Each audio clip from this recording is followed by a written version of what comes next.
I don't know what it is, man. It's my internet. So last week I was doing like 720 at like 3200 bit rate.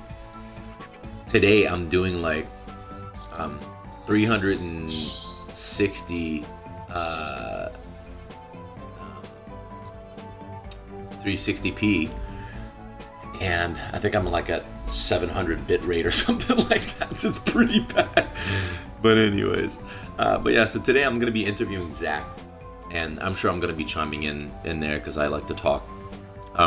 But I just wrote down a few things here that I'm just gonna go ahead and read, just because today we want to be talking about the lockdown, but we don't want to be talking about conspiracy theories. We don't want to be talking about anything medical, anything scientific, or anything like that. We don't want to be talking about politics. We don't want to be talking about social justice. We don't want to be talking about any of that stuff. Today we want to focus more on the personal and mental and social aspects of this season. How has the lockdown affected us?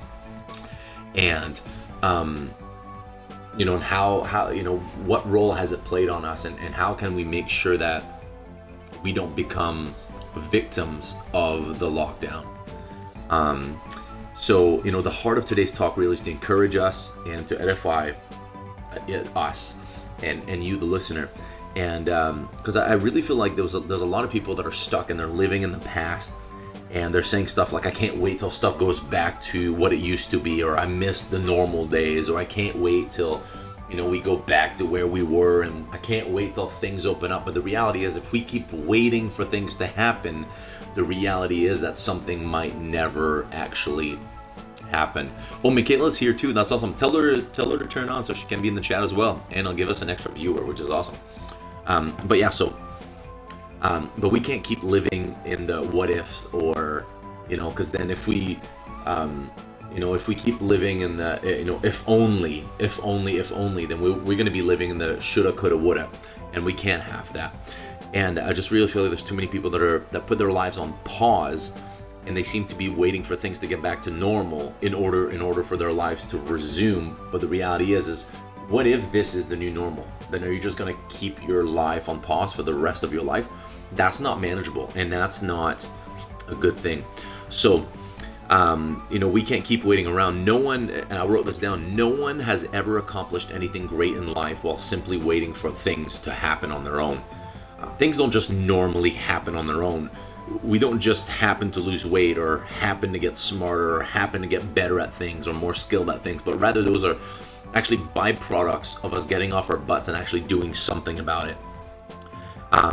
So that's what we're going to be talking about tonight. We're going to be talking about the lockdown and how it's affected us, and how can we move forward, and should we wait for things to go back to normal, or should we just go ahead and actually begin to live our lives regardless of what's happening on the outside, and that instead of allowing our lives to be subject to the circumstances, what if we actually begin to just allow the way we live our lives to change the circumstance in a way, and that our lives are not subject to the circumstance, but rather that the circumstance may be subject to our life. And if we decide to live life to the fullest, regardless of what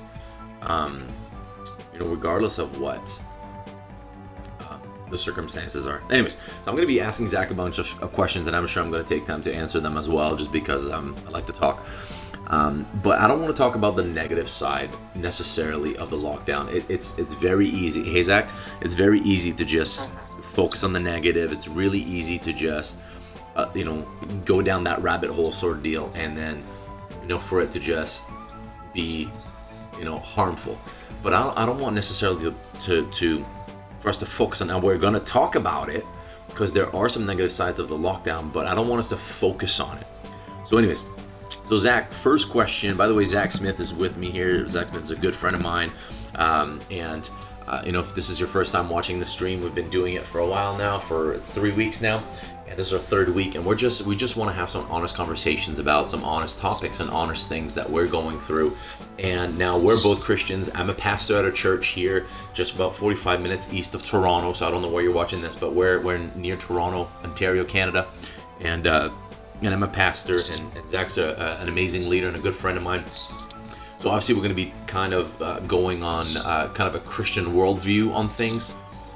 So if that's not your thing, we don't apologize, because this is our stream and this is what we want to do, and that's where we're going to go with it. So anyways, so Zach, first question, what would you say has been your favorite part of this lockdown season 2020, 2021-ish, if any? Has there been, are you able to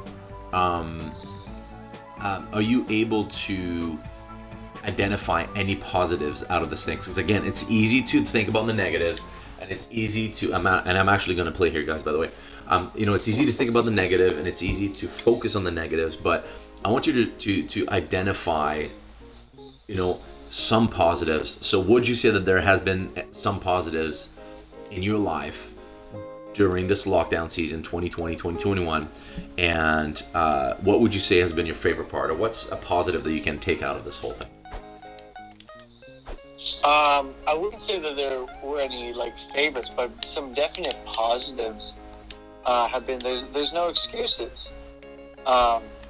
It just realizing that normal is now, and development doesn't stop, and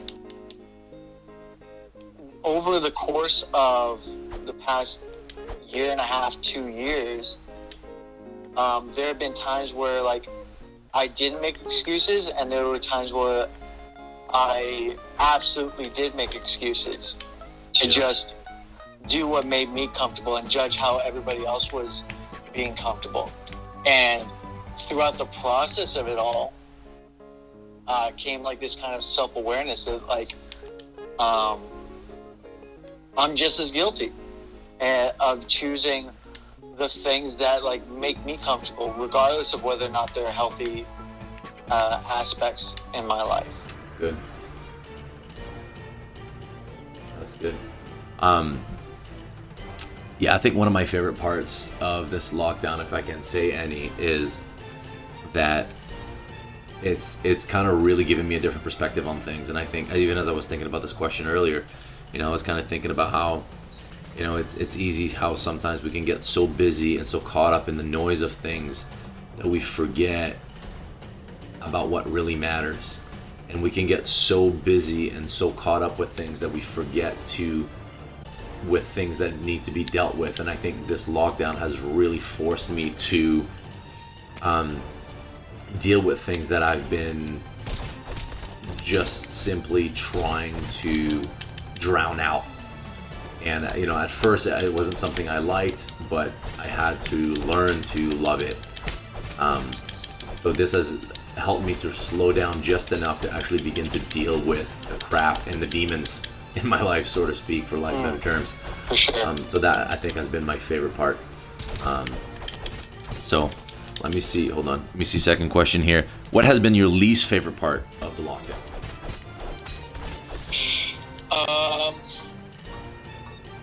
Or the toughest part of the lockdown? So two things come to mind. One is I'm a huge extrovert. Yeah. And I like hanging out with people. And two is kind of going back to one of the positive, which is there are no excuses. And when there are no excuses and you start to get that self-awareness, you start to realize how many excuses you have been living with. That's a painful realization. It's just time. It's oh man, I would totally do that if I had the time, but I'm so busy. It's lockdown is you have nothing to do. But people were still no, not people, me. I was still taking naps when I could have been just doing something productive. I was still doing this, that, or the other thing instead of doing any of those things that I was making excuses for, even though now, in those moments, I still had time. I had way more time. Yeah. Just realizing how much, you know, how many excuses that we use that were actually not legitimate.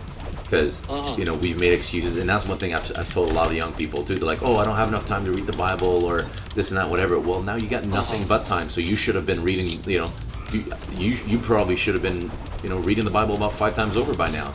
Oh, what do you mean you're still not reading the Bible? Okay, so maybe the excuse that you came up with actually is not a legitimate, valid excuse then. And maybe something else is at play here, and then there's another issue, and it's not time, but really it's a matter of heart, or a matter of devotion, or a matter of, you know, of passion. So what is really the issue? So yeah, it's like one of my favorite part. You're totally right, and I agree with that. That, you know, a favorite part of this is that, hey, now you get all this time to really figure out what matters. But then the worst part of it is, hey, now I got all this time and I actually got to figure out and deal with what actually matters. So it's a like, good. As soon as you're aware of it, now it's like, oh shoot. So why am I actually not doing these things that I want to do and I know is going to be healthy for me? And what it usually comes down to is like, it's just so much comfortable being it's so much more comfortable being unhealthy. Oh yeah. And remaining where you are. Yeah, you know, I've heard it said this way. You know, any dead fish can flow down the stream. It takes no effort, but it takes a live one to flow upstream. For sure. And I've also noticed like how judgy I can be. Yeah. Like a lot of our conversations, we talk about like how it's really easy to give into our own comforts and give into like tolerance for the sake of being tolerated, and like going along those kind of themes. But like, it's really easy to see when other people are choosing that unhealthy thing that's going to like make them comfortable. Yeah. It's another thing to like hold the mirror up to yourself and be like, oh shoot, I'm doing that too. Yeah. I'm just doing it in a different way. Yes, 100%. Yeah, I just totally died. This game's actually hard. This game is like, it's a legit game, and this is an amazing game, but it's actually hard. One of my favorite parts of this game. I remember you showing me it before, and like, it's like Cuphead in the sense that it looks like a kid's game. Yeah. But it's actually got like a lot more challenge to it. Yeah. Oh yeah, 100%. One of my favorite part of this game is the pooping deer. I'm sure you guys will see it in a minute. You'll see what I mean in a moment. Okay, next question. How would you say this pandemic or lockdown has actually affected you personally?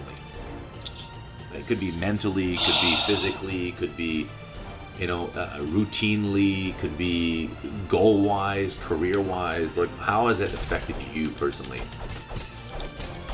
Okay. It's really when like the world shuts down and everyone's supposed to be in their house. There's a lot less things that you can really do for yourself, and that's so like.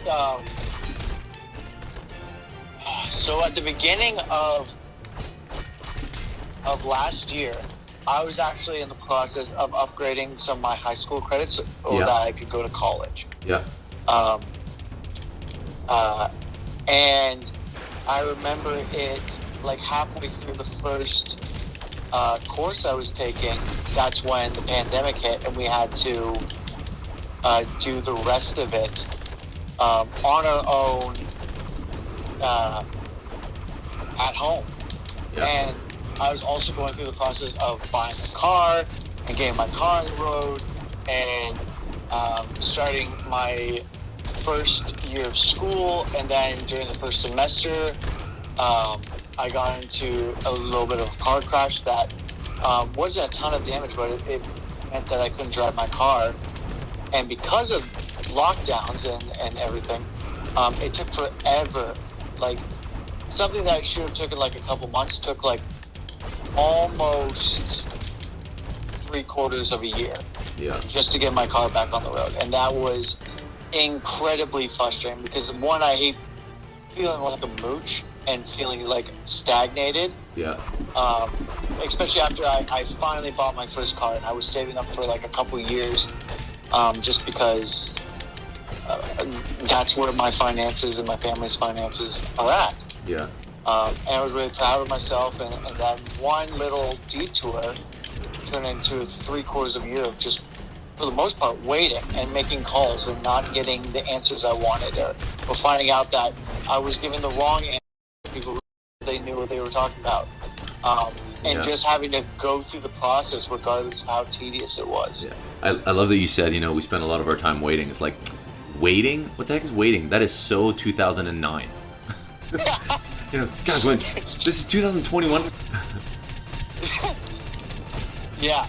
But that's like North American culture, right? We want everything right now. Yeah. Like, even I was buying some like protein powder today, and it was talking about like how it would get back to me within 3 to 9 business days, and I didn't say anything. But in the back of my head, it's like, that's a bit of a wait, and just like that's kind of like, I don't need it right now. I have enough to get me going for at least another week. But, like, I just wanted it now. And I was being impatient. Very true. Very true. All right. Next question. What is something that... here's a good one. What is something that this pandemic and lockdown season has taught you about yourself? Or what's something that you've learned about yourself while going through the process of being told you can't hang out with your friends because you're a threat and you could kill people? Like what is something that you've learned about yourself in this time of, you can't go out to eat, you can't hang out with your friends, you can't go to church, you can go to Walmart and that's about it. What's something that would you say that you've learned about yourself during this time? Maybe good, maybe bad. But what would you say is kind of something that stood out? That's like, wow, that's interesting about me.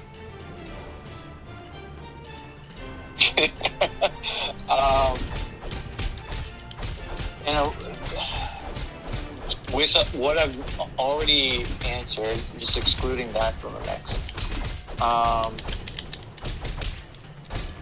I've realized my need to shut up and listen. Because with everything, but especially like with how politicized the lockdown and quarantine and vaccines have gotten, where I need to like be quiet, because what people say and what people practice are two different things. And I am somebody who, like, at a very young age, because of certain people in my life who exemplified saying one thing and doing I very much become kind of, and there's always ways to improve on that. Like, that's just basic hypocrisy that everybody has. But it's important. Like, if I say something, then I'm at least doing my best to exemplify that. So if I say that, like, honestly, man, I'm trying to be cautious and just wash my hands and but not allow fear to take over, then I act like that. While I feel of people, one way or another, caring way too much of what everybody else thinks. Not doing their own research, and then just going with the wind and the waves of, I will behave this way at work, but this way with my friends, and this way. I've just learned the need to be consistent. Just because of that's the kind of person I want to be. And I think that the way we live our lives are the biggest statements that we can make. Oh, absolutely. About what we believe, what we stand for. It's 100%. How we live our lives speaks very loudly. Throwing shade in the chats here. Questions go by so much quicker when Phil is not the one answering them. Thanks, Nikki. I love you too. Unbelievable, man. That's it. I'm sure that's a love language with some people. Oh, it is. It is. It is. Hey, love me less, would you? That's all I gotta say.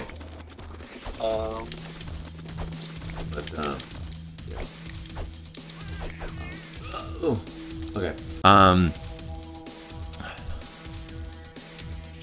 Okay, so you kind of answered like one thing that like you wanted to watch out for, and one thing that you didn't want to fall to.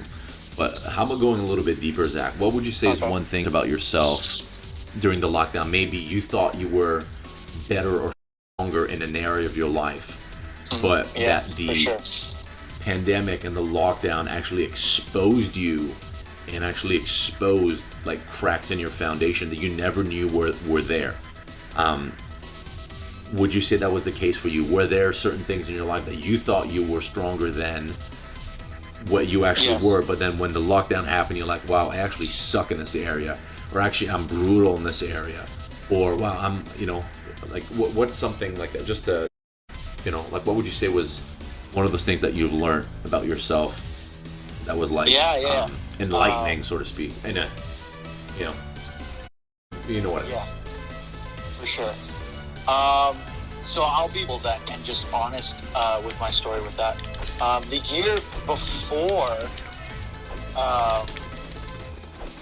the pandemic hit, so 2019, I was really on like trying to surrender to God more and stop being weekend and just give a lot of things over to God. Yep. And I thought I was doing super well, especially in the area of like lust and objectification and pornography and that kind of stuff. And there came a moment in my life during the quarantine where I had to make a really, really hard and cut a friend out of my life. Not for anything that they did, but because I knew I needed to move on things. Yeah. And I was so stressed about the fact that I had done that, and I don't just going to. I just wanted to move past it. Yeah. But I didn't want to do it in a healthy way because I knew that would take too long. Okay. I wanted to get past it, and I started. I downloaded like dating apps, and my mindset at the time was to start talking to people. That was my initial. That was my thought. But what it ended up leading to was just conversations about sex with people who weren't Christians, who didn't care about that, and the more I had those conversations, the more I became more and more open to it, and nothing happened, and then I was even open about it to my accountability partner, but later on I eventually fell.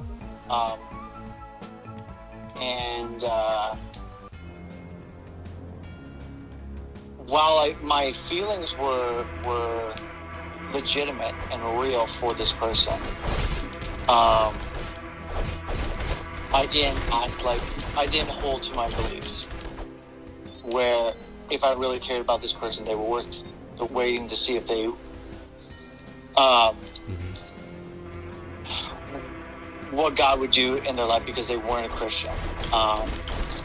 And out of that, it became a very clear that I was still weak to things that I thought I was much better at, specifically in the areas of lust and sex and a lot of that kind of stuff. Okay, so now, what would you say is something that this pandemic kind of exposed in your life that you're like, wow, I'm a lot better in this area than I thought I was, but you didn't realize that until until you were put in a situation such as the pandemic. So what's one thing that you didn't realize how much better you were than? Yeah.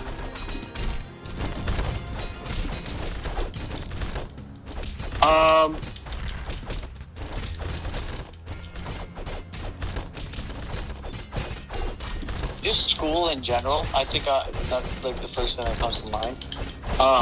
In high school, like I was pretty average, but I was horrible at math. Just the way it was taught, that my head works. Okay. And I just assumed that I was dumb when it came to math. Yeah. And then during like my academic upgrading, I got a teacher that actually explained it in a way that made sense to me. Yeah. And I was getting on everything. Wow. And I was starting to understand that, like, the aspects of intelligence, a lot of it has to do with like communication. And when I'm just a lot better at the things that I thought I'm at than Yeah. than my perception of that was. Yeah. Okay. Yeah. One thing for me, during this pandemic that I didn't realize, and I think it goes back to what I was saying at the end, where you can get so busy just, with the, you can get so busy, with life and with the noise of life that you forget, that you drown out your demons just enough so that they shut up, but you never actually deal with them. And that's one thing that the pandemic, I think, has really helped me, is that it's really allowed me to actually deal with my demons. That before things get better, sometimes they'll get worse. They get worse. And so that was the thing for me, and that was the thing for me for anger. I didn't realize how angry I was until this pandemic.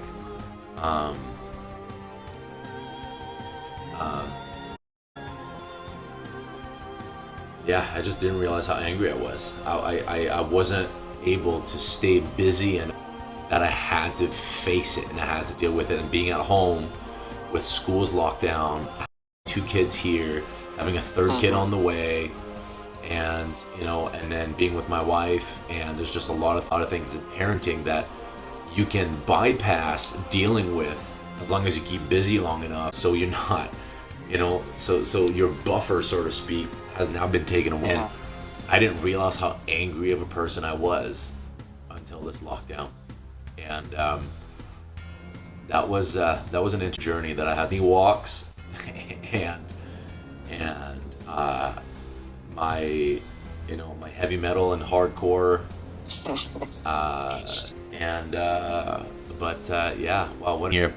what would you guys do if, God forbid, we go into another lockdown to make it intentional? I'm actually going to go ahead and answer that first. What would I do if we go back into another lockdown to make sure that I make it intentional? Is I would not wait to be out of the lockdown to go back to my life. In fact, I wouldn't pause my life. Things would change, things would be different, but I wouldn't pause.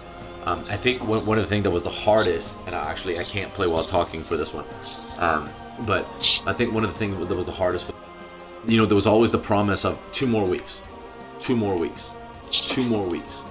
Okay, just another 2 more weeks, and then 2 weeks will go by. Okay, just another 2 more weeks, and so we allowed ourselves, or at least I did, I allowed myself to kind of let go of certain routines and disciplines of we're at home, there's nothing to do, so just 2 more weeks.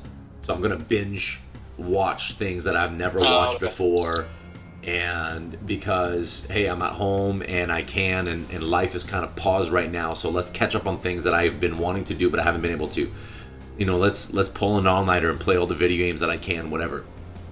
So we paused our lives with the idea of, hey, the dog's up, baby.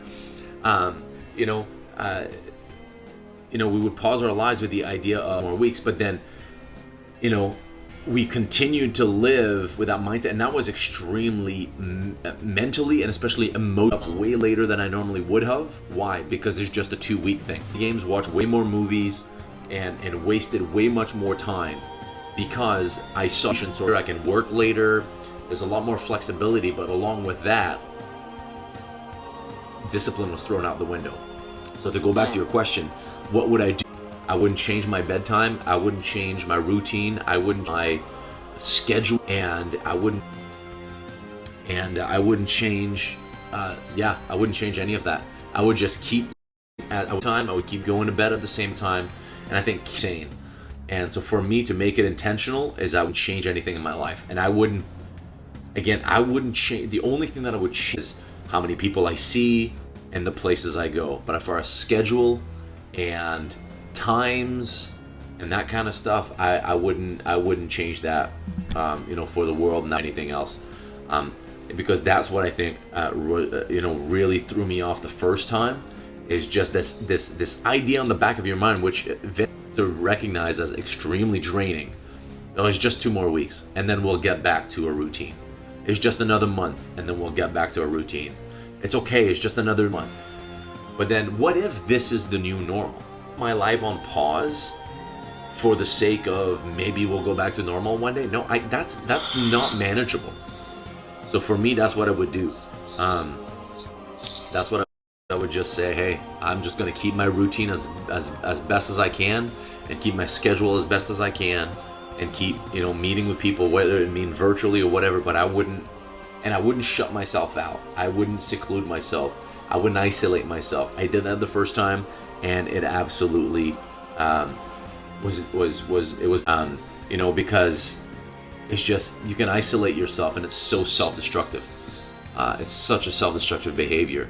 But yeah, that's what I would do. What about you, Zach? If we were to go down another lockdown, what would you do to make it intentional, to make sure that you don't just throw it away or waste it away? So for me, I don't think I really struggled with being unintentional. We're at different stages of life, so I can procrastinate a little more and veg out.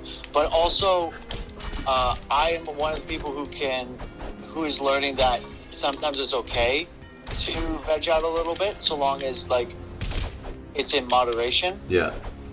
Or that right now, I'm not in school, so I can veg out a lot right now. But in a month, I'm not going to be doing that. I'm going to be cramming a lot. I'm going to be trying to learn a lot while balancing work. So I'm just appreciating, if we go into another lockdown, I'm kind of going to appreciate that, because it's going to give me more time to either just focus on myself, or it's going to give me more time, depending on when it happens, to work on schoolwork. Yeah. Yeah, I've noticed a lot of people, when going into lockdown, they became very anxious, and that's not a judgy thing, but it is something I've noticed. And that wasn't something that I really struggled with. I kind of saw this as reality now, but I can't limit me. I can just take the limitations as they come and work with what I'm given. Yeah. And I'm kind of good with, but it's something I've had to learn. Yeah. As life has thrown curveballs at me. Yeah. Yeah. One thing that I was just listening to another pod called Battle Ready by Erwin Raphael McManus and his son Aaron McManus. And I love one thing that he was saying, because they were talking about actually this very thing, and that's kind of what sparked this conversation today, really, just to kind of give credit where credit's due there. But I really like that Aaron was saying in that podcast is he was just feeling really depressed at one point. It just kind of sparked what you just said, kind of sparked that thought, right? Talking about people being anxious and this and that. And I love one thing that he was saying, because man, I'm depressed. I'm really depressed. But wait a second. Is depression something that I'm prone to? Is depression something that's normal in my life, or not? So he started thinking about it, and it's wait, is depression something that normally happens to me, or is it simply a byproduct of me being a fully undisciplined? Or is it an undisciplined, or is it a discipline issue? And so I thought that was a real interesting take on it, where where he's like, yeah, it's not that I'm depressed, it's that, I'm just undisciplined because, if I'm eating right and I'm sleeping right and, I'm doing all these right things, would I actually feel this way? No, I don't. Okay, so then maybe it's not actually a depression issue as much as it is an undisciplined issue. A discipline issue, sorry. But I thought that was a decent take on it. I thought actually it was quite interesting. Yeah, you see that a lot. I remember with my first diploma in basic counseling and interviewing it. Yes, with depression, they're either like self-diagnosing because they're not disciplining themselves properly, or they just have a long-term sadness or unmotivation, and instead of dealing with it and changing their behavior, they just accept it and like, I'm depressed now. And now that's completely different to clinical depression. Yeah. And it gets dealt with differently because of that. Yeah. But like, you'd be surprised like how many mental issues are easier to handle when we implement healthy lifestyle choices. Yeah. Actually, it's interesting that you mentioned that, and that's very true. Where, sometimes we think we're depressed when we're just really unhappy, and we realize, where we are in life, and we're just really unhappy with the lack of progress that we haven't made in life, and so we're not actually at the choices we've made, or the progress we haven't made, right? That makes me sense. And comparison is huge in that too. Like, we 100%. think that like our lives should be TV shows or books. Like, it's written so fast paced on the character development, but that's not real life. A lot of development is like small and needs to happen every day. And you'll see the change over time, but like, we don't want that. We want it instantaneously. No, that's very well said, Zach. I like what the doc was saying here, which, by the way, I think I have an idea who this person might be. I think I figured it out. This person hasn't come out yet, but I think my little fiery friend might be among us here, so he knows who he is.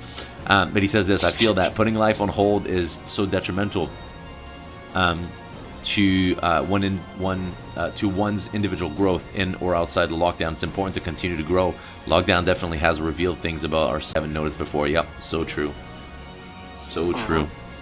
All right, let's move on to the next question there. If you guys got questions, go ahead and put them in the chat, but we'll keep going. What are some of the disciplines that you have had to instill in your life or put into motion, or that you've had to learn during this lockdown and during this season so that you didn't go crazy? What would you say are some of the things that you've had to implement in your life so that you didn't go crazy?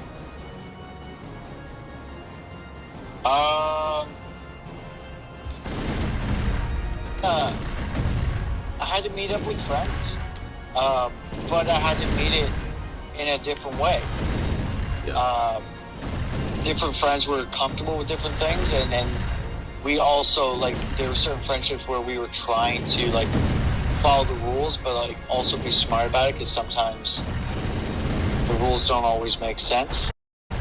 True. So,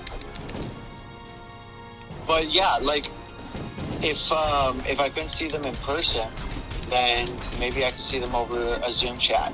Yeah. Or and just being grateful for those moments, because not everyone's getting those moments. Yeah, and what was hard for you is that was the time actually that was the time that you didn't have your car.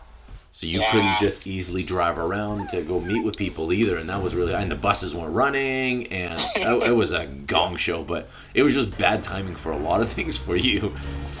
Well, also with just the bus thing, they're not selling the bus passes like they used to at the places that I used to. So, like, busing wasn't even an option anymore. I had to mooch rides off of my dad, and I hated that. And I'm pretty confident he did too, but he was a pretty good sport about it. Yeah, man, I am somebody who wants to take care of myself as much as possible. Yeah. And especially with, like, one of the things I've had to learn is being okay with where I'm at currently, because our parents, a lot of them moved out at the age of like 18 and like had their own lives at that point. And just economically in our society, it doesn't work like that. Generally, you're getting your first job at the age of 18 if you're lucky. Not a job that can pay you enough to live on your own or even live with friends, let alone go to school and do those things. So I've definitely had to learn to be like, okay, this idea I had in my kid was like, I'm going to be out of the house, be married, and have a job at the age of like 18, 20, was never realistic in the first place. So I can't shame myself for something that was never realistic. As much as, and like that's a struggle. Like I often go back to that mindset, and I have to let it go constantly. I'm now 27. I'm still at home. I finally got my first car. I'm going to college, and a lot of while I'm succeeding in a lot of ways, and I'm in ways that I've always wanted to. Getting into that mindset, it always feels like it's not enough. I should have been there 5 years ago, 10 years ago. And if that's true, I can't go back in time. I can just use the time I have now. And shaming myself, letting go and allowing the mistakes I've made to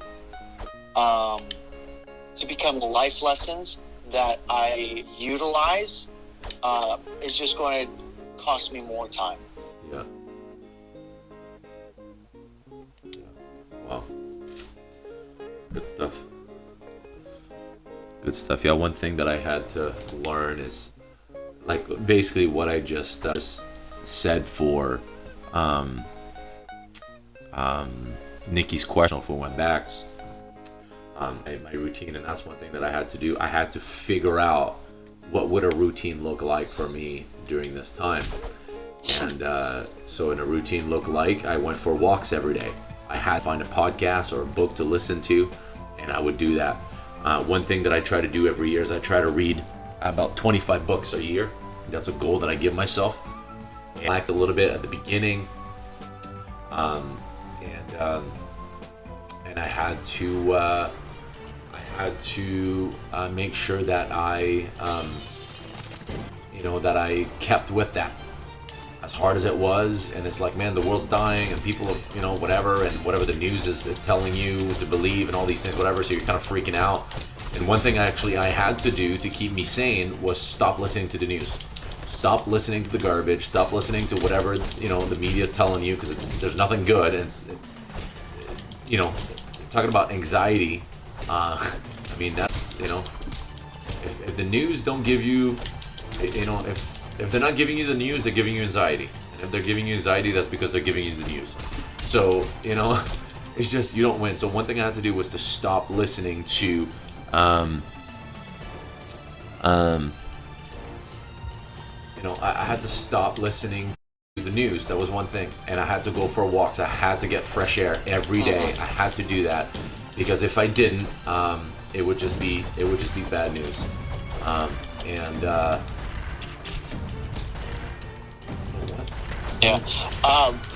think what a lot of the news thing that you were saying is people don't realize that the news is a TV show too.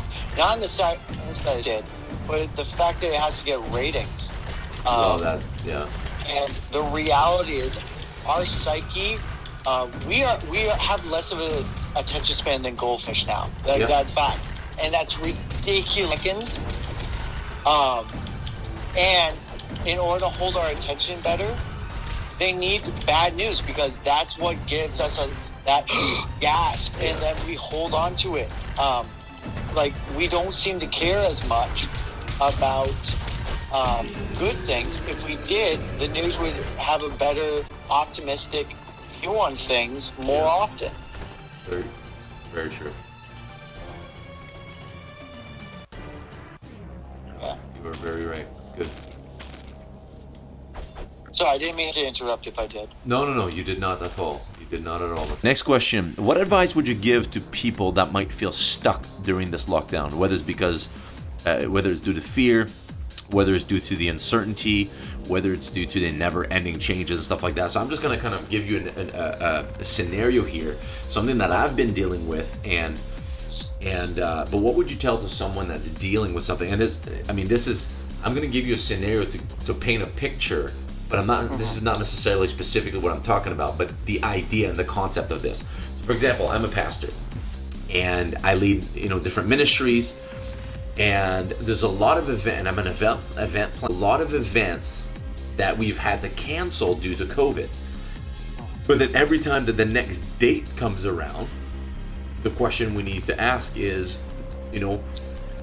what will we be able to do according to the different restrictions? And so, this is the restrictions that are in effect right now.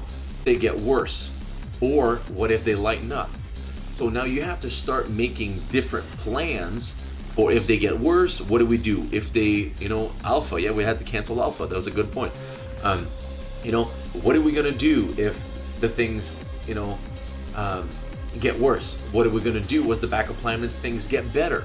And it's just easy to say. It's just easier to say, let's just scrap the whole thing and wait till everything gets back to normal, and then we'll start talking about putting on an event again.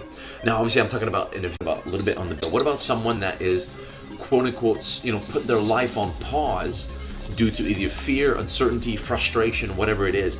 What would you personally say to someone that might feel stuck during this lockdown, or maybe doesn't even know they're stuck, but there's just this internal narrative that they might not even be aware of, where it's, I'll get back to normal, or I'll start living again once things, back to normal or whatever. Like, what would you say? What advice would you give?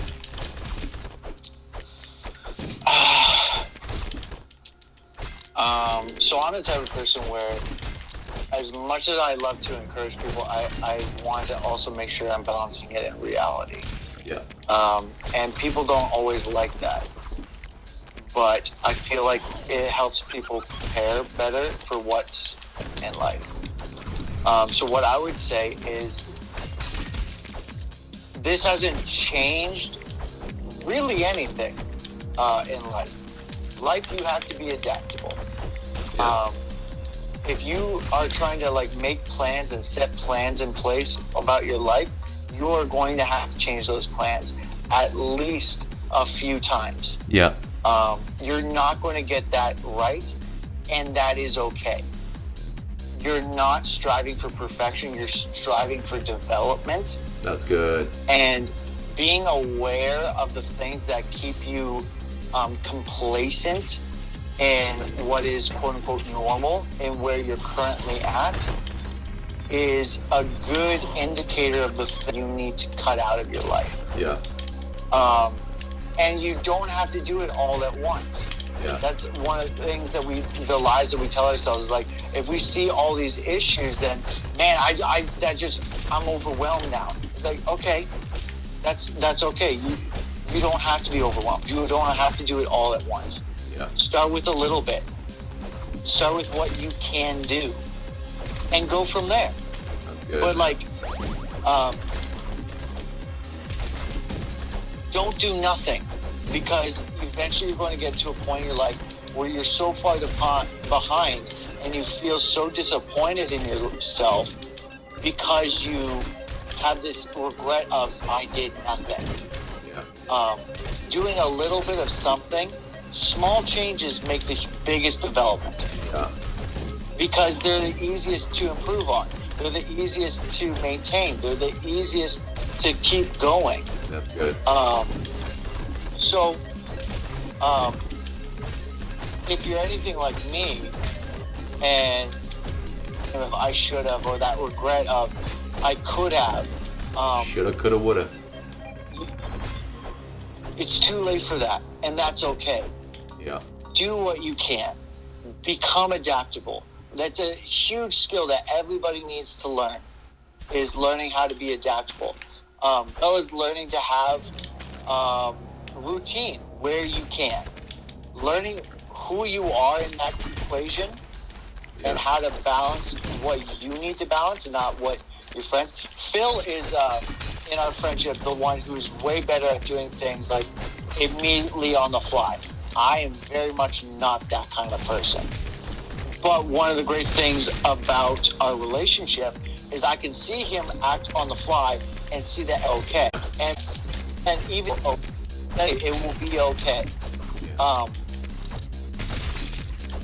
A lot of the times, if you're being self-aware, when you make those small mistakes, and most mistakes are mistakes, you can fix them, or you can improve upon them. Yeah. But a lot of times we get discouraged and we make excuses because we made a mistake, or because it seems so huge, or I could have, should have, would have, whatever it was. Yeah. I like one thing you said there. Progress over perfection, and I think that is so gold, and that is so key, especially if you're feeling stuck, and if you're in a season of your life where you're just like, I'm kind of on pause and this and that. It's like progress over perfection, and I like one thing you said as well, and actually they mentioned the same thing in the listening to too, where they said, a little bit is better than nothing. Something is better than nothing. But sometimes we allow the lie that something, just because it's not a big thing, we should just not do it. But just because a little something is not a big thing doesn't mean that it's not better than doing nothing. Something is always better. Something is always better than nothing. And I think sometimes we live in such a but that's a good question there, Doc. I'll get to it in a second. We live in such a performance and what's the word? Like performance and result driven society. Yes. That if you can't see the result or see it right away, then it means that you're not doing anything, or you're not doing anything.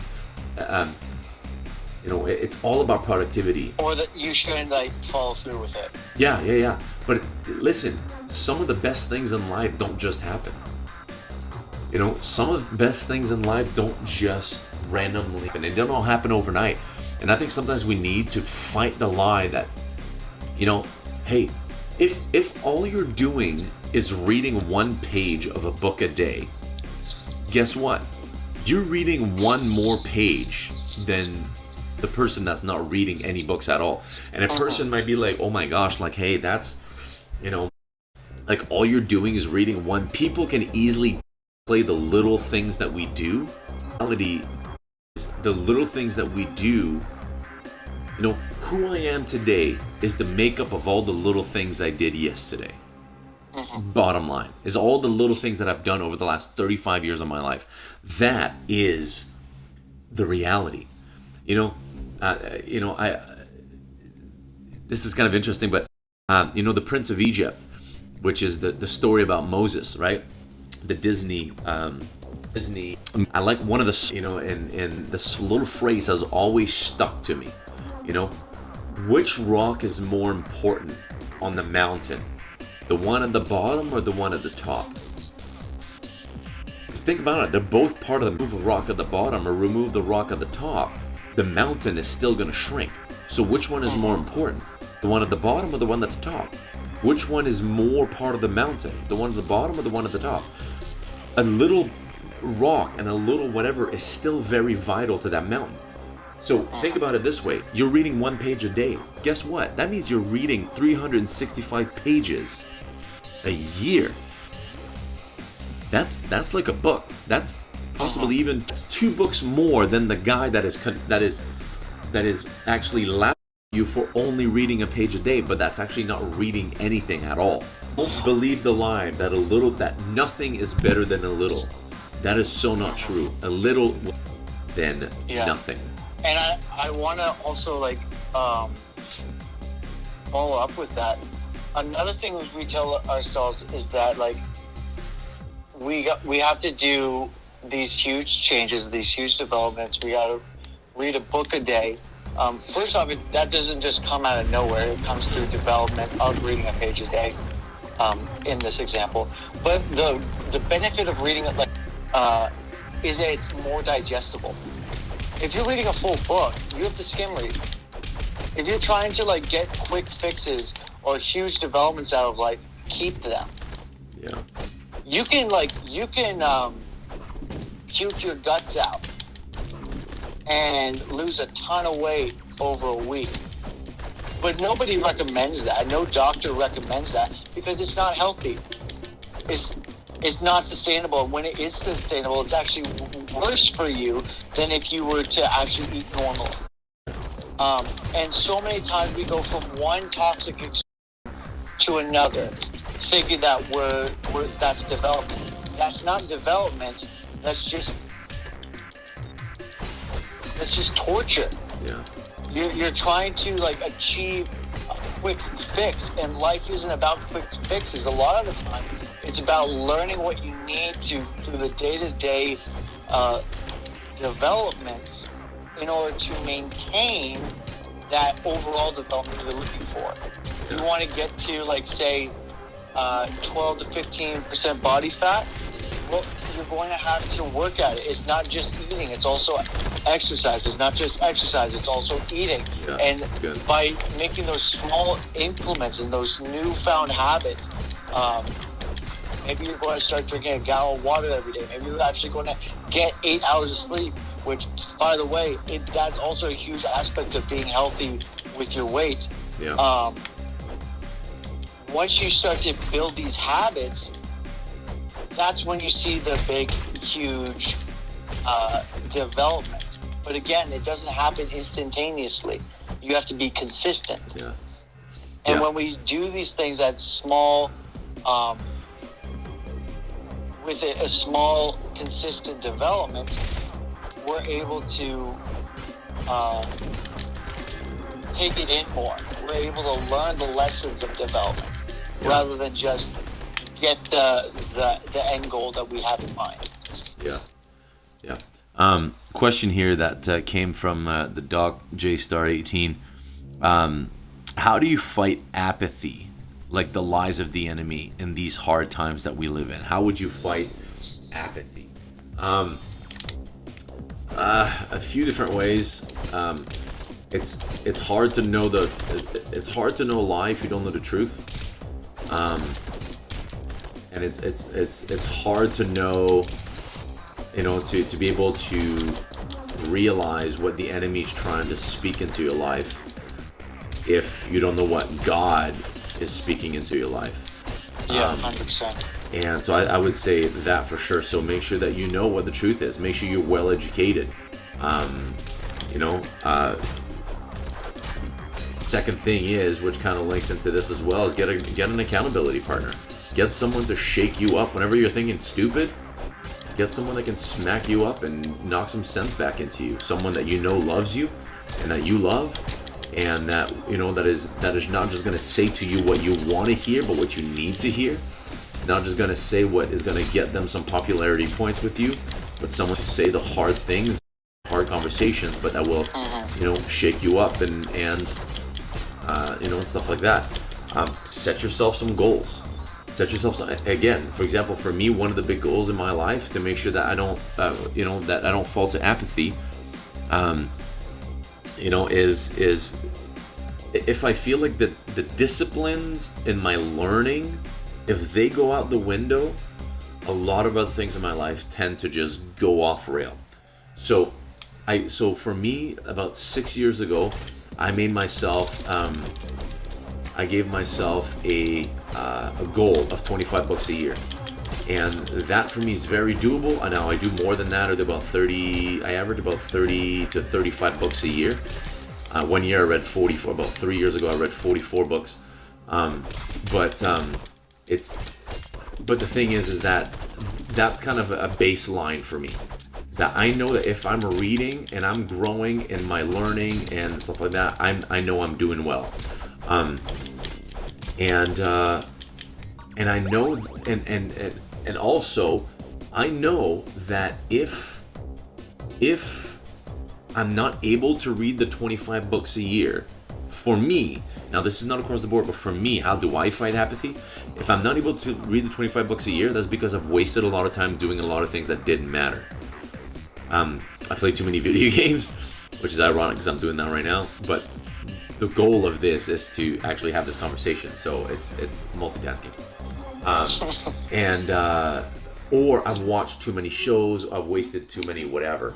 Or I've played too many games on my phone, and sometimes it's like, okay, I'm not, what? Oh man, I just died. What the heck? Sucks. So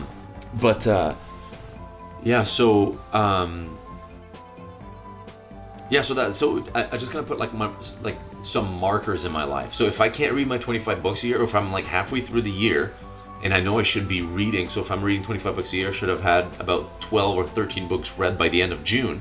If not, what am I doing? And I try to kind of make sure that I keep myself on. You're talking about apathy, and as far as accountability is massive. I am he's actually a leader in my ministry now. He came to me and says, "Hey man, I'm struggling with my devotional time," and I absolutely adore this young man. And and he said, like, man, I'm struggling this and that, and he was just so vulnerable and so real and so honest. And I said, man, let's do a devotion. Heck, let's read a commentary together. So we actually got together and we picked a book of the Bible together. I picked a commentator. I gave him a copy of the commentary, and we read it together and discussed it. But what is that called? That's called accountability. We did it together, and then we kept each other on par. Hey, did you read your thing today? Did you read your thing today? And you know what? Doing that, apathy is a result of a lack of spiritual discipline, whether it be natural discipline, whether it be physical discipline, whether it be emotional discipline, whether it be mental discipline. Apathy is a result of a lack of discipline. Apathy is the result of you letting go and, giving up on things and letting certain things go life, so to speak. That is what that is. Apathy in your faith is you, being lacking discipline in your devotion, lacking discipline in your Bible reading, lacking discipline in your prayer time, in your prayer life. That's what apathy, spiritual apathy is. Physical apathy, like feeling apathetic and feeling lethargic in life, is a result of letting go of physical disciplines and working out, and like you were talking about, Zach, eating right. Those are all the result of letting go of those things is being lethargic and feeling lazy and feeling apathetic in life. That's a result of that. So apathy is really a result of undisciplined life. So I would say, if you don't want to learn to set up some disciplines in your life. I hope that answers. I don't know, Zach, do you have anything to add to that? Just with apathy, the emotional sense. A lot of times we become apathetic when we don't see the reward, and that's not always due to some kind of deep-rooted subconscious trauma. It could just be it's easier to go through life not caring. And I know a few, and including myself, where there have been times in my life where it felt safer not to care, because caring. And here's the other thing, you're bringing a really good point, and that just kind of sparked something in my spirit here. Because here's the thing, if you don't try, you can't fail. Right? I mean, not trying. It's C.S. Lewis said, right? To make sure that your heart doesn't get hurt, never get involved, keep it in a dark place, never allow yourself to feel, never blah, blah. But the result of that is that you'll be lonely and extremely vulnerable. Your heart will be safe, but you'll be absolutely miserable. But sometimes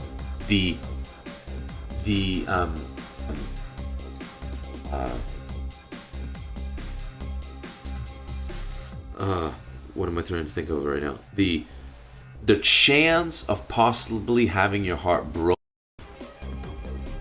is worth it is worth it if you'll find love in the end. I'm saying that really, I'm butchering that, but the bottom line is this: it's worth getting your heart broken because, but if you're focusing more on the negative than the positive, then oh, you're quoting C.S. Lewis now? All right, I see you, Pat. Well, I'm butchering a C.S. Lewis quote. I will say that, but it's something along those lines, But it's worth getting your heart broken if there's a chance that you'll find love. I guess that's better said. So with this context, it's like it's sure you might fail and sure it might hurt, but it's a chance worth taking if there's the possibility of success or there's the possibility of thriving. You know what I mean, Zach? If you're thinking of apathy in that manner, because you kind of took apathy in a little bit different sense here, but yeah. Yeah. I hope that makes sense. The thing is, anything that has any kind of worth or value, there's a cost, there's a challenge. Like if you 100%. go to and it's not just in real life. We see where if a good story always has a great challenge and an even better reward.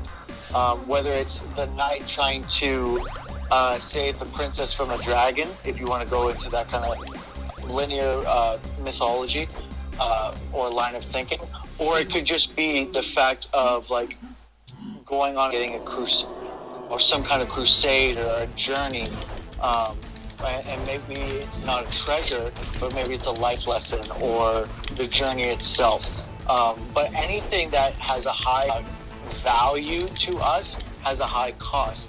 Which means it has a high risk that is worth taking. But it doesn't mean that it's a risk. Nobody likes taking risks. But you have to take them in order to get the thing that's worth the risk. 100%. 100%. And that's the thing, right? What? There is a possibility that, apathy will come knocking at your door. But that's a choice that you got to be willing to take because of the reward of knowing God and having a relationship. Yeah, that's very well put, Zach. Very well put. And I'm having a hard time with this boss here, and he keeps throwing knives at me that looks like Swiss cheese. I don't get it. There's holes in the blade. I don't know what the heck's going on here. Are you seeing that? No. Just slices of Swiss cheese. Okay, hold on. Okay, what do we got here? Yeah, the greatest gifts in life and rewards come from hard work. Thanks, Doc. Man, I have an idea of who this person is. Actually, I have two ideas of who this person is. He's struggling. I am struggling out here. I am struggling. Actually, no. Okay, you know what? Maybe it's someone else. You're almost there. This is either Jordan, it's either Pastor Greg, or this is Fiore. These are the three people I'm thinking of right now. This Doc guy, this really lovely person that has some amazing things to add to this stream here. No matter what, it's a win. It's a win. It's a win. Wow, this person just jumped. Even if you're a stranger. Yeah. You're a win. Even if you're a stranger, I like you. So, but you think it's Jordan, the Dr. J-Star, or it's JV? I also thought it was Jordan. It has. No, JV wouldn't watch me. JV doesn't like me that much. Yeah, I don't think it's JV because JV calls himself the Doctor, but I think it might be Jordan. Yeah. Okay, hold on. Sorry. There you go. Okay, wait. I want to see the cinematic. Okay, so here we go. Next question I've got here. Yeah, JV's not this nice. I'm kidding. Ones that we should take away from something like this, like a pandemic. Like, what are some of the guesses? I'm assuming that we've guessed right, but we don't know which one. Anyways, or we're way off and they're just toying with us. So, anyways, so here we go. Yeah. So, what would you say are some of the lessons that we should take away from, let's say, a lockdown or from a pandemic. Because here's the thing. Here's I think is the here's the thing, that if we're not careful, that we will walk away having learned nothing. And I think that would be worse than the lockdown itself, is that if we don't learn anything from it. There's nothing worse about failure that than if you're not learning from it. But if you're learning from it, then failure is not a total failure. You know what I mean? Does that make sense? Yeah. So like, the way to redeem failure is to learn from it. And so, all failures can teach you something. So anyways, all that to say, one thing that you would have learned, a lesson that you should take away, or maybe that you have taken away so far from this. And yeah, I don't know. I hope I asked that question right, but yeah. No, I understand where you're coming from. Lessons that I think we all should learn, and I definitely want to make sure I'm taking out of it. There's three things that all kind of tie together. Yep. A lesson means nothing if you're not willing to see how you're not applying it to yourself. And there's so many people who are like, get annoyed at things and have a right to get annoyed at things, but that don't see how they're good in their own life. Yeah. And nobody likes to have or to go through the hassle of being the person who sees it, but the other person isn't willing to see it. Yeah. So don't be that person. Be somebody who at least makes an effort towards this. 2, understand that normal is now, and you have to balance routine and adaptability. If you are somebody who leans towards adaptability, then routine in your life and like see the benefits. And then you're someone like me who likes routine, throw in some adaptability and see the benefits in your life. And there was a third thing. And allow yourself to naturally, and make sure that you're you have in your head of what you should be achieving is in fact realistic. I'll stick with those 3. I think one of the things that I think we should learn from this is, there's a lot of things we should learn from this, but one that I think is safe to share, and that I'm going to share because not all of them are safe to share, is roll of fire. Is again, don't be so caught up in the moment of things where, like, I think going back to the hardest to even having this conversation is, I think, because one of the biggest mistakes that I've done at the beginning, and did as well at the beginning, and might still be doing, is putting their life on pause, in a very unhealthy way of, let's wait till things go back to normal. I'll start seeing people again, or I'll start resuming my relationship, or I'll start, taking my faith seriously again, or stuff like that. And I think one of the biggest things, one of the biggest mistakes that they got more concerned about, and Christians were notorious for this, and I am ashamed to say this, but conspiracy theories, man. Like, what the heck was that? People were more concerned about sharing conspiracy theory and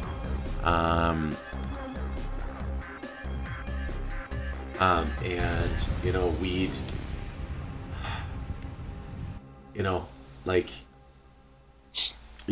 people were more concerned if people shared COVID and politics and whatever as much as they did, or if people shared Jesus as much as they did fake news and dumb theories and whatever, bro, the world would have been saved 3 times over by now.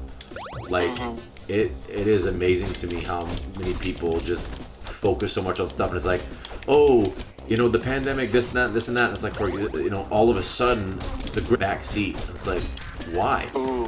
The Great Commission doesn't change. Just share the gospel and go to the ends of the earth, and you know, and you know, teach people to obey my commands, and you know, baptize them in the name of the Father, the Son, and the Spirit, as long as it's convenient, or as long as there's no pandemic, or as long as you're not afraid. There is no condition to that command. It's just do it. And it was amazing to me how, you know, and that's what I mean by we've really put our lives on pause in a very unhealthy way, where, yeah, and I think learn to don't be so caught up in the moment, but continue to look at the horizon. Like one of the things they say, like if you're seasick, or if you get seasick very easily and you're in a boat, they say what the worst thing you can do is focus on the boat or focus on the water. They say you gotta focus on something stable, focus on the horizon, on the end. And I think that too many people, the moment that this pandemic hit, people were so focused on the boat or the water. They were focused on the lockdown, or what we couldn't do, or the virus, or whatever garbage that the news were telling them, rather than, That's hey, good, yeah. God doesn't change. God is still good. God is still on the throne. Life is still worth living. You know, it's yeah, it's yeah, I think that's the one thing that I think we should learn is don't get caught up in the circumstance, but learn to live beyond and learn to view beyond that, because that will keep you safe, and that will keep you sane, and that will keep you, you know, on the, you know, it'll keep you from throwing up everywhere, for lack of a better term. But, man, how do I open this stupid sandwich door, yo? Yeah. Wait, I don't eat sandwiches. Oh no, yeah, the sandwich makes me massive. Nice. So yeah, while you're saying that, I think that's a really good point. Because I know a lot of people who are like conspiracy theories, who are pro-vaccine, and conspiracy theories who are anti-vaccine, and I'm personally in the middle. It's gotten so political. Yeah. Is insane. Yeah. And like, yeah, it's not a matter of health anymore. It's a matter of politics. Unfortunately, not been just as bad. They've been worse, because the amount of things I've heard about just like this vaccines in general, or whatever it is, has been insane. There's been a few times like, I think you need to watch on a doctor talking about how vaccines work, because that's not it. Yeah. And I am personally on the boat of, I don't care which side you choose. If you're anti-vaccine, we're cool. If you're pro-vaccine, we're cool. So long as you've on it and made a decision based off of that. If you're using like backdoor websites and having somebody take what a doctor is saying and telling you what they actually mean, that's not research. That's just you're trying to get something else to mean something you want it to mean, one way or another. And yeah, I just don't think that those kind of mindsets are healthy or safe. Yeah. That's actually all the questions that I had written down here. Are there any questions that you guys might have? We got another 12 minutes here before I log off.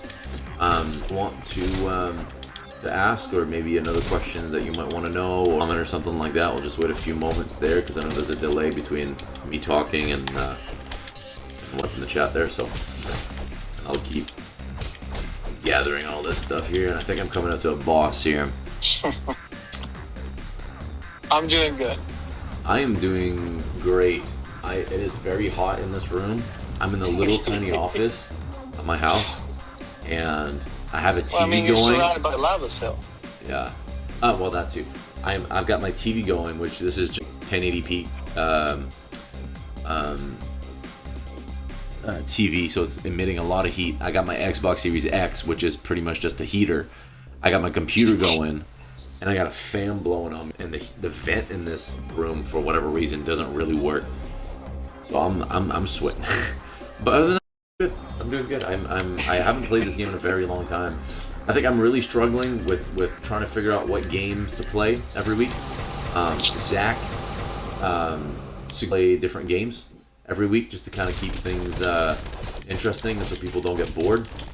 So blame Zach that I'm constantly changing games, but anyways, that's that. So yeah, that's how I'm doing. How are you guys doing? Everyone, theological heroes. Okay, everyone is saying how hot it is, and I'm just, yeah, that's because you're from like the islands, man. I'm from New Brunswick. I'm used to like minus 50 degrees. I'm not from the islands. No, not you, you weirdo. Nikki, she's saying in the chat, everyone is saying how hot it is, and I'm so okay. I love it. Stay like this forever. Yeah, you're from the islands, girl. I'm from New Brunswick. I'm used to snow. I'm used to like half a month of summer. It was like 34, 35 today. Brutal. I love it. Theological authors are your theological heroes. And then I want to see Zach play games. Let's see how upset he gets. I get upset. No, I get way more upset than Zach. Theological heroes. I wouldn't say I have necessarily theological heroes as much as I just have favorite authors. Now I am, I am Arminius all the way. Hold on a second. I think I know who this guy is. Hold on, what did he say earlier? He said, I don't know Pastor Phil though. We'd be boys if that was the case. Okay, that's interesting. So apparently this person doesn't know me. Anyways, but very good question. That sounds like a Justice Plowman question to ask. But I love how we're all just fixated. sorry, I figure out who this person is, but apparently we don't know which island you're from. I'm not gonna answer that question, Nikki, because I know I'm gonna get it wrong. I'm not even gonna try. It's one of the islands in the south there, in the ocean. So, anyways, Caribbean. somewhere down there. Yeah. Okay. So here are some of my favorite authors. Actually, I just discovered an author called E.M. Bounds, and he writes a lot of stuff on prayer. I just finished a book called Preacher and Prayer. Kicked my butt. It was absolutely awesome. Another favorite author of mine is Erwin Raphael McManus. Love his stuff. It is very deep. One person that I do not agree with at the core of his theology, but he's one of my favorite authors. I love Tim Keller. Who else? I don't think what I read lately.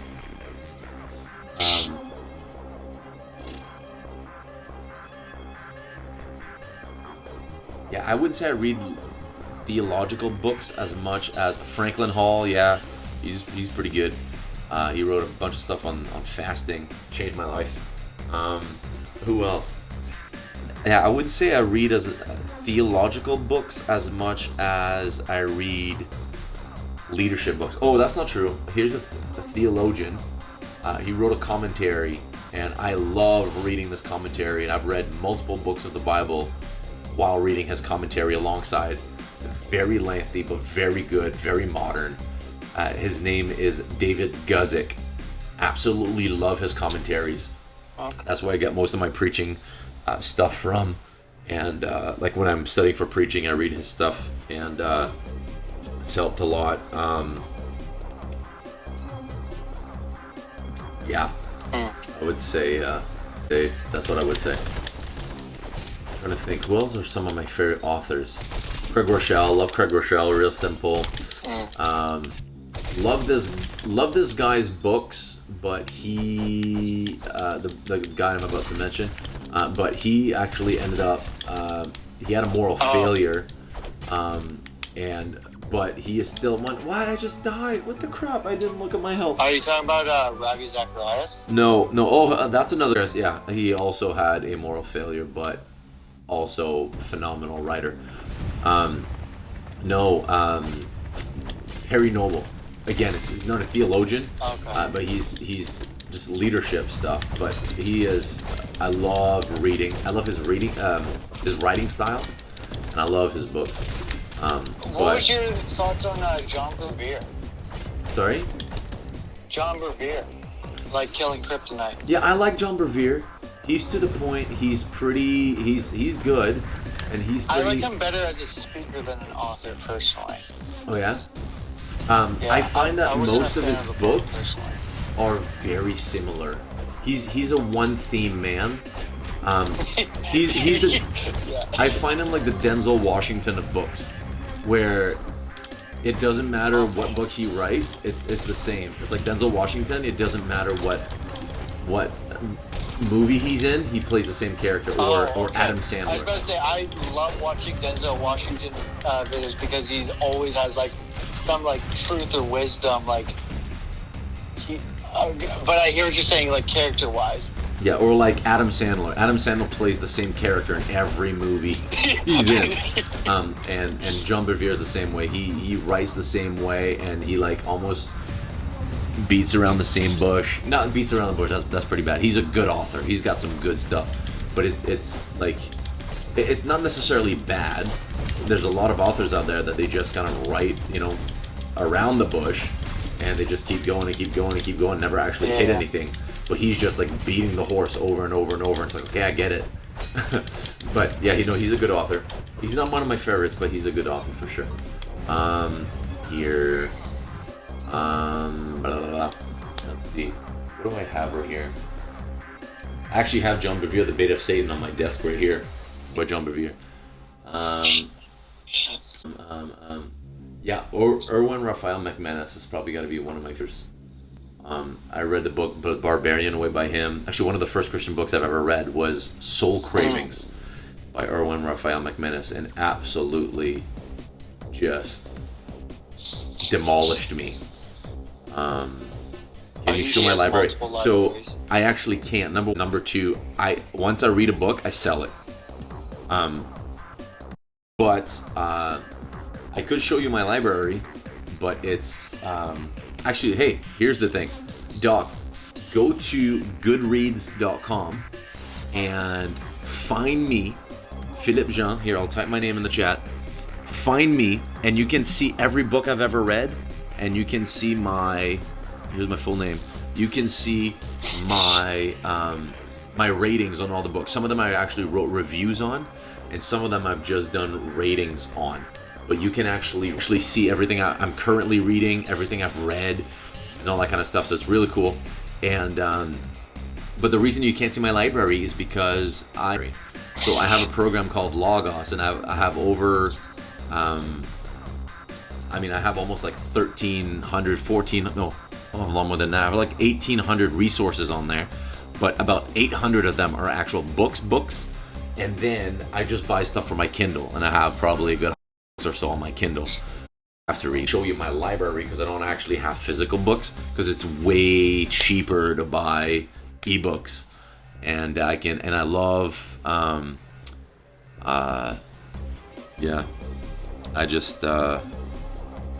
anyways, so that's that. Oh, and here's the thing about Logos. Oh, you have Logos, that's awesome. Here's the thing about Logos. You can actually go and you can actually copy paste the Logos stuff onto a Word document. You can save it as a PDF file, and then you can actually email it to your unique Kindle email, and then you can actually turn an audiobook and read it on the go. And that has saved my can a lot because I love to read on the, and I don't like the reading feature of Logos, and I don't like the reading app that Logos add, the Faith Life one, the ebook one. I don't like it. So you can actually send it to your Kindle. So if you have an e-reader, you can. It's a little trick for you on that one. It's free, and I will not charge you for it. Okay, I gotta ask, Dr. J, how do you know me? How did you find this stream? Because, like, yeah, I need to know. How do we get more cool people like you? Yeah, and enunciation is so triggering. LOL. Who came up with this? With what? Who came up with what? I rather, well, I don't know if I can say that. I argue on this all the time. Yeah. I don't know if I would say I would rather a ebook versus a physical book. I love holding the physical book in my hand, but there's just the convenience of an ebook and the convenience of an ebook mixed with the the referenceability. You can virtually go to you can virtually go to reads.amazon.com and you can see every quote that you've ever highlighted on a book. You can search through all your stuff. You can, bro, I like the amount of people that I've talked into getting a Kindle. Amazon should be giving me a cut. I should be sponsored by Amazon. I just honestly, I love physical books, and I swore I would never turn to ebooks. I always thought that was cheap, and that is such a cheap way to read books, and blah blah blah. Anyways, but the reality is, I would never switch back. Number one, because of the cost. Ebooks are a fraction of the cost of physical books. Number two, they don't. I can keep up to like 10,000 books on my Kindle, and when I travel, when I fly places, I bring books, and I used to bring 4 or 5 books with me, and it's very inconvenient. So this way I can bring all my books with me at all times. Yeah, you can highlight and you can see all of your highlights. It links with goodreads.com. Goodreads.com, you can see the books that I've read, and you can see everything I've highlighted from those books. So I just saw browsing. I was just browsing and found the stream and came through channel recommendation. Oh, sweet. That's awesome, man. Well, thanks for coming and thanks for being here. This is awesome. That's cool. On my Instagram, I normally advertise on Instagram. Streaming, I normally do Friday nights at like 10 p.m. But I was on vacation, and then I thought, okay, I'll do one on Monday just to kind of catch up. So today, actually, I text Zach. I'm like, Zach, do you want to do a thing today? He's like, well, I don't really do good with last minute stuff. I know you do, but thing than this. I was like, Zach, chill. He's like, okay. But yeah, so that's why. But I advertise it, today. But man, what the heck? These guys are kicking my butt right now. Yeah. So that's. But if you go on my Instagram, or if you add me on Instagram, you'll be able to. That's normally where I advertise or give people a heads up when I'll be streaming. So. But normally it's Friday nights. But 2 weeks ago I did it on the Thursday. I say Friday nights. I've only done it once. I've done once on Friday, once on Thursday, and now once on Monday. So, you know what? Just I like to keep people on their toes. What can I say? Yeah. Man, what the heck? You guys are kicking my butt. Okay, what am I saying? The real thing, but I've compromised a bit for audiobooks. If there's a good one, I'm reading a couple books online though. I had an entire argument with my friend because of that. Blah, blah, blah, blah, blah. I need to plan to, Zach. Yeah. Yeah. So this year, actually, I do audiobooks as well. Actually, if you're Christian, you got Logos. I'm assuming you're Christian. If you go to christianaudio.com, they actually give you, it's a free membership. They actually give you a free audiobook every month. And so that's pretty cool. But this year, one guy actually I had this conversation with, audiobooks are not real. Audiobooks are not, it's a cheap way, whatever. And I'm like, man, shut up. But I thought, he's like, oh yeah, of course you're reading 25 books a year, but how many of them are audiobooks? And then, so I was like, okay. So I actually made him a promise. And I said, okay, just to prove to you that, it doesn't matter what books you read or what form you read, I'm going to read 25 books this year, all actual physical books. And what are we, July right now? I've got 18 books read, and they're all physical books. And you can actually go on goodreads.com, and you can actually just make your account, whatever, and you can see my account, and you can see the books that I've read. You can see I do like a reading challenge every year, and you can see the books that I've read so far this year. So they're all there, and you can see all my highlights and all that kind of stuff. So yeah, so that's that. But yeah, no, there's nothing wrong with audiobooks. It's not, I used to be like that guy. It's like, oh, well, so you're not reading, you're listening. It's not listening. But it doesn't matter. It doesn't matter at all. However you're getting the content in, bro, go for it. Yeah, my only thing about highlight the books as I'm reading them. Yeah. Because I find them easier to digest that way. Yeah. And then if I ever go back to it, I can skim it so much faster and then get the information inside myself. Yeah. Audiobooks, also not being able to hold them and it just, for me, it makes more sense. Yeah. Audiobooks I do when I do an audiobook, I'll go for a walk, for an hour walk, and let's say the average book is about, let's say, anywhere between 6 to 10 hours. Well, guess what? I'm pounding a book back in 6 to 10 days. That's pretty decent. So hey, why not?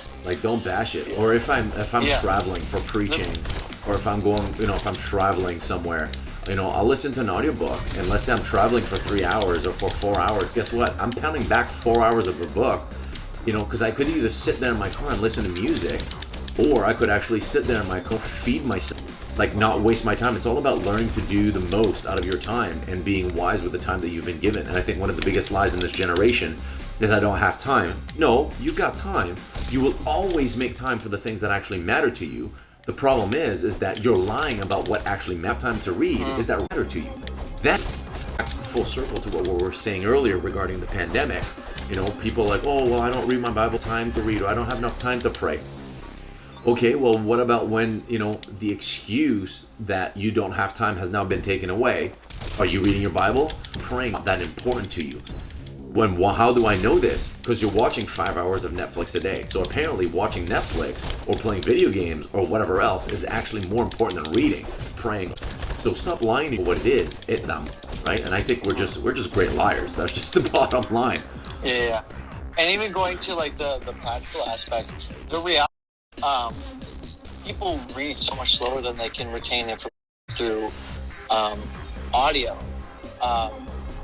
If you're recording a voice memo and you're sending it to a friend, you can get the same amount of words in less time.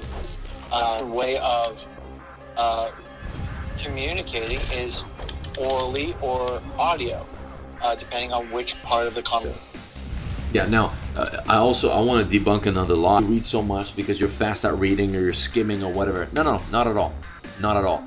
I'm probably one of the slowest readers you'll ever meet, but I'm intentional about it. Going back to intentionality, I'm intentional about it. It's all about being intentional, because here's the thing. Here's the thing I like about my Kindle, is that it will tell me when I start a book, this book has X amount of pages, and here's the author, the year was given, whatever, and the average user will read this book in X amount of hours. So I just had to read a textbook for my phenomenal textbook. It was for my church history class, Bible college, and it's called Church History in Plain Language by Bruce Shelley. Now, the average reader, the statistics said, the average person will read this book, I think it was in almost 14 hours, it was 13 hours and something. But the moment that you start to read, it calculates the speed at which you read. It said that I would read the book in almost 37 hours. So the average person read that book. That means some people read it faster and some people read it slower. 13 hours and 40 some odd minutes. For me, it clocked me at almost 37 hours. Again, it's not about how fast you read. It's about how intentional you are with actually getting it done. 100%. So I want to debunk that lie as well, that it's not about, you just read because you're a fast reader. No, my wife is a fast reader. I am not. I hated reading up till just a few years ago. But yeah. Any other questions before we, while I finish this level here, before we clock out? The difference between learning and reading. Yes, that is very true as well. Who's that, Nikki? Very true. Very true. Yeah, I don't read a lot of. Over the last few years, I can count on two hands the amount of non-fiction. The amount of fiction that I've read. I read The Shack, really a decent book. A lot of people give it a lot of hate, but I didn't. I saw the movie and I loved it. It's I didn't see the movie, pieces I've but I ever loved. seen. But yeah, The Shack and what else? The Chronicles of Narnia, of course. And what else? Oh, the Shavais trilogy is what it's called. Phenomenal. It was so good. I told you about that one, didn't I, Zach? Yes, you did. The Shavais trilogy. We even read some of the audiobook. Yeah. I listened to that one. Actually, I listened to that one. one in audiobook. It was a very bulky book. It was a huge novel. But wow, it was phenomenal. I absolutely loved it.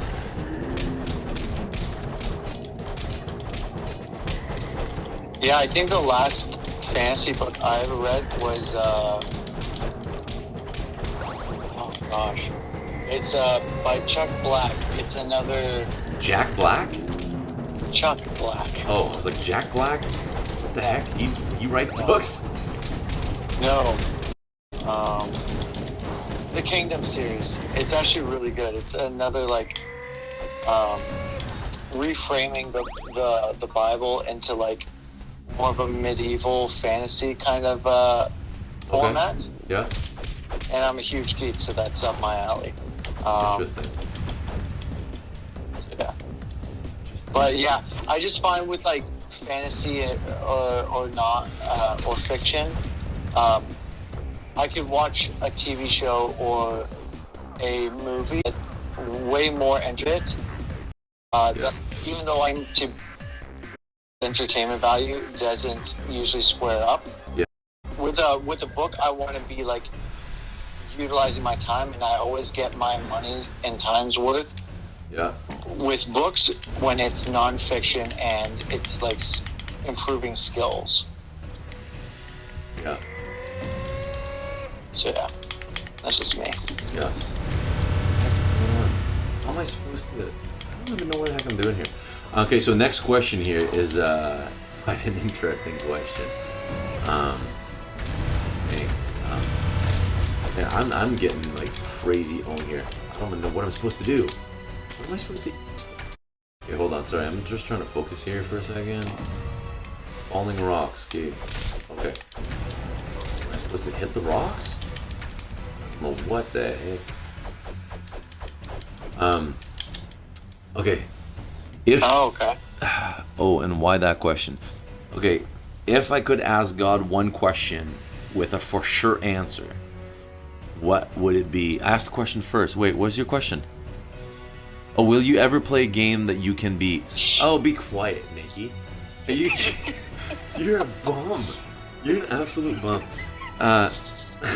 Okay, I've never I haven't played this game in like so long, and I've never actually. I don't even know what I'm supposed to do in this level. Like, what am I supposed to hit? I don't even know. Maybe the X on its chin. You're a jerk. Okay. Yeah. So if you could ask God one question and you get a for sure answer, what would it be, and why that question, bro? That is a loaded question, man. Dang. I think the problem with that question, and I do like the question, is that you can ask that question at any time and get an answer. It just might not be in the format we're expecting or want. Because a lot of times, like, we don't make the time to listen. Yeah. First off, and second, sometimes the answer is like you decide. Like, God's not a fortune cookie or a magic 8-ball. He's given us free will and free choice for a reason. He just wants to be partnered with us in order to make the choice lives and to have a relationship as we go through life, if that makes sense. I probably didn't say that in the best way, but like there's a lot of times in my life where I wanted an answer from God, didn't get it, so I did nothing. And that's not the way to go about it. Sometimes God wants us to take a step in faith first, if he hasn't answered us, and then he'll give us an answer. And I've had situations like that where I started doing something and then I got an answer. And it's like, oh, okay, I guess I gotta change this, or now I know this is the right thing. Yeah. There you go, there you go, there you go. There, take that, Nikki. Why can't humans be stupid with that ability? Oh, do you think we'd use no? No. Heck no. No. Okay, my question would be,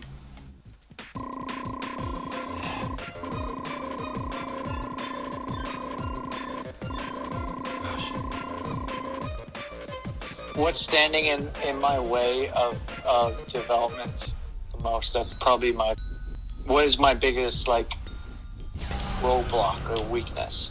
yeah. I don't know that. I don't know, man. I would about that. Like, there's so many questions I could ask. Like, why? Why do you love me? Are you proud of me? yeah. What? That. You know, if people say this, if even if you were the last person on earth, God would still come. God would have still sent His Son to die for you. Wow. Would you have really actually died just for me? Like, would I actually be worth it? And the answer is yes. Yeah. But it's hard for us to believe. Yeah. So, why? Do you really love me? Are you really proud of me? Will I ever learn? Will I ever get over this? I love how her questions are so... Am I actually living my life to the fullest of what you died for me to have? I think that would be a good one. I think we'll settle. You know what, Nikki? I'm gonna ban you from the chat. If it wasn't because I actually needed you to watch, so that I could actually say I have viewers, and if it wasn't that you're like one of the most faithful viewers, I'd ban you. But I'm not going to. So just chill. Gosh, Nikki. Killed her. Anyways, okay. I don't want speed and archery. Speed? I don't want speed. I'll wait. Fucking arena was this? Wait, what? Do I just kill people? Should we start closing up? Yeah, let's start closing up. Yeah, you go for it, baby.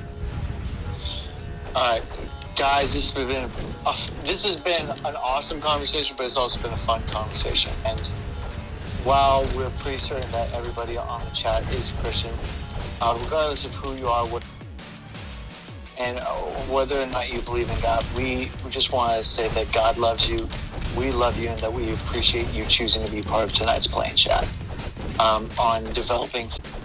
Yeah, we just really want to thank time and just close, and that's okay. Right back. Bill? Oh, okay, cool. Oh, yeah, you go, man. Sweet. All right, Father God, we thank you for today. We thank you and we praise you that you are the God of everything, and just like to put you in that what's going on, we're still our complete render to you. We thank you for the ability to have with you, commute on a daily basis. Help us to be to you on our basis and to believe you when you say that we are worth it. Mm-hmm. Help us to balance our life and be intentional in what we're doing. And give us clarity on these conversations. We can be a better example of your love and kindness. Let us be sensitive to your spirit so that we can say the things that others need to hear from you. In your name, amen. Amen. Man, and just remember, my Instagram account is linked to my account, so make sure you go follow me on Instagram. And actually, in my Instagram bio, there's actually the link from my YouTube channel, which these videos on Twitch only stay posted for about 14 days. So I actually download them, edit them a little bit, because just kind of cut like the beginning and fix the audio, because the audio is always out of sync. and then I actually post them there. So feel free to share them with your friends, and subscribe as well, and share with your friends, and tell your friends about this, and get them to join and stuff. And again, I'm sorry for the crappy thing today. It's just my internet. I have really bad internet, real internet apparently. So my internet is really bad, so that's why the stream today was pretty crappy and pretty choppy, but I do apologize for that.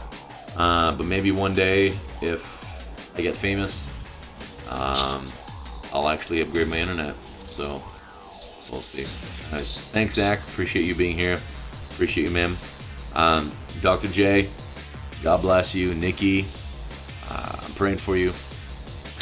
I know you're with Nikki well. And Merry Christmas. You would be canceled so quick. What, if I was famous? Listen, you're throwing all types of... I know you're throwing all types of shade at me today. Bro, I'm your pastor. You should respect me. Okay. But anyways, yeah, didn't we talk about that last week about leadership? Anybody that demands people to obey them have any authority in the first place. Anybody that needs to establish their authority didn't have authority in the first place. Anyways. Amen. All right, love you guys. Peace out.